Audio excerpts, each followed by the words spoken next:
ಮಾಡಿಲ ಶ್ರೀಧಾಮ ಶ್ರೀ ಮಹಾಲಕ್ಷ್ಮಿ ಕ್ಷೇತ್ರದಲ್ಲಿ ಶ್ರೀ ಮಹಾಲಕ್ಷ್ಮಿ ವಿಠೋಬಾ ರುಕ್ಮೈ ನಾಗದೇವರ ಪ್ರತಿಷ್ಠಾ ವರ್ಧಂತೋತ್ಸವ ನಡೆಯಿತು.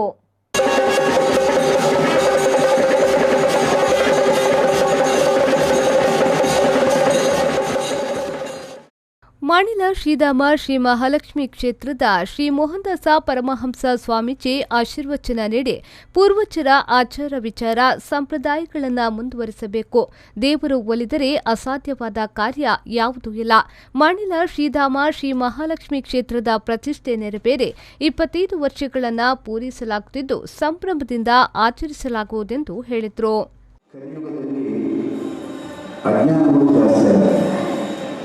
ಅಹಂಕಾರಗಳು, ಅಹಂಭಾವಗಳು ಅದು ಪರಿಮಿತಿ ಇಲ್ಲದೆ ಮುಂದುವರಿಯುತ್ತದೆ. ಅದು ಕಲಿಯುಗದ ಮಾತು. ಆದರೆ ಸತ್ಯದ ಶೋಧನೆಯಲ್ಲಿ ಸತ್ಯದ ಪ್ರಕಟ ಆಗೇ ಆಗ್ತದೆ.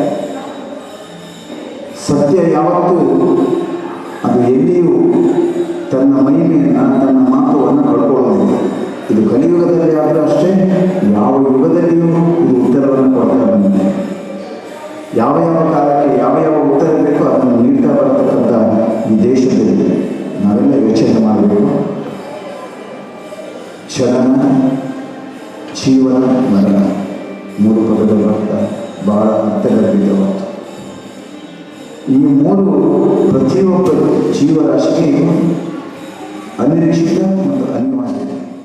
ಕಾರ್ಯಕ್ರಮವನ್ನು ಉದ್ಘಾಟಿಸಿ ಆಶೀರ್ವಚನ ನೀಡಿದ ಕಟೀಲು ದೇಗುಲದ ಅರ್ಚಕರಾದ ಅನಂತ ಪ್ರಸಾದ್ ಅಸರಣ್ಣ ಅವರು, ಧರ್ಮ ಸಂಸ್ಥಾಪನೆಗೆ ಭಗವಂತನ ಆವಿರ್ಭಾವವಾಗುತ್ತದೆ.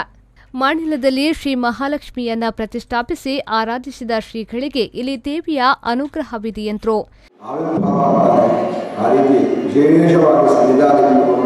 ಯಾಕಂದರೆ ಒಬ್ಬರು ನಮಗೆ ಒಂದು 100 ಜನ ಸೇರಿಸೋದು ಭಾಳ ಕಷ್ಟ. ಇಷ್ಟು ಜನ ಸೇರಿಸಿ ಇಷ್ಟು ಇಲ್ಲಿ ಏನೂ ಇಲ್ಲದ ಸ್ಥಳ. ಇಲ್ಲಿ ಆರಂಭದಲ್ಲಿ ಬರುವಾಗ ಭಾಳ ಕಷ್ಟ ಇತ್ತು, ಬರೋದಂದ್ರೆ ದೊಡ್ಡ ವಿಷಯ.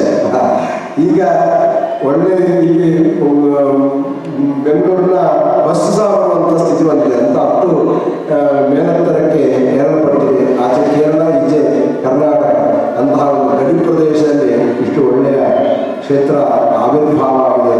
ಮಹಾತಾಯಿ ಸಂಗಮ ಮಾಡಿದರೆ ನಾನು ಸಹ ಅಲ್ಲಿ ಇದ್ದುಕೊಂಡು ಭಕ್ತರನ್ನು ಸಹಾಯತೆ ಅಂತ ನಮ್ಮ ಕಟೀಲು ದೇವರು ಯಕ್ಷಗಾನದ ಮುಖಾಂತರ ಅಲ್ಲಿ ಹೋಗಿ ಭಕ್ತರನ್ನು ಕೊರೆಯುವ ಹಾಗೆ ಇಲ್ಲಿ ಬಂದು ನೆಲೆ ನಡೆದು ಸ್ವಾಮಿಗಳಿಗೆ ಅಲ್ಲೇ ಕಟೀಲಮ್ಮನ ಪ್ರಸಾದಗಳನ್ನು ಇಲ್ಲಿ ಅವರು.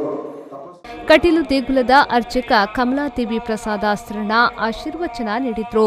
ಚಂದ್ರಹಾಸ್ ಆಳ್ವ ಚೆಲ್ಲಡ್ಕ, ಮಾಡಿಲ ಗ್ರಾಮ ಪಂಚಾಯತ್ ಉಪಾಧ್ಯಕ್ಷ ರಾಜೇಶ್ ಕುಮಾರ್ ಬಾಳೆಕಲ್ಲು, ಟ್ರಸ್ಟಿಗಳಾದ ಪುರುಷೋತ್ತಮ್ ಚೇಂಡ್ಲಾ, ತಾರನಾಥ್ ಕೊಟ್ಟಾರಿ, ಮಚ್ಚೇಂದ್ರ ಸಾಲ್ಯಾನ್, ಚಂದ್ರಶೇಖರ್, ಮಹಿಳಾ ಸೇವಾ ಸಮಿತಿಯ ಅಧ್ಯಕ್ಷೆ ವನಿತಾ ವಿ ಶೆಟ್ಟಿ ಸುಣ್ಣಂಬಳ ಉಪಸ್ಥಿತರಿದ್ದರು.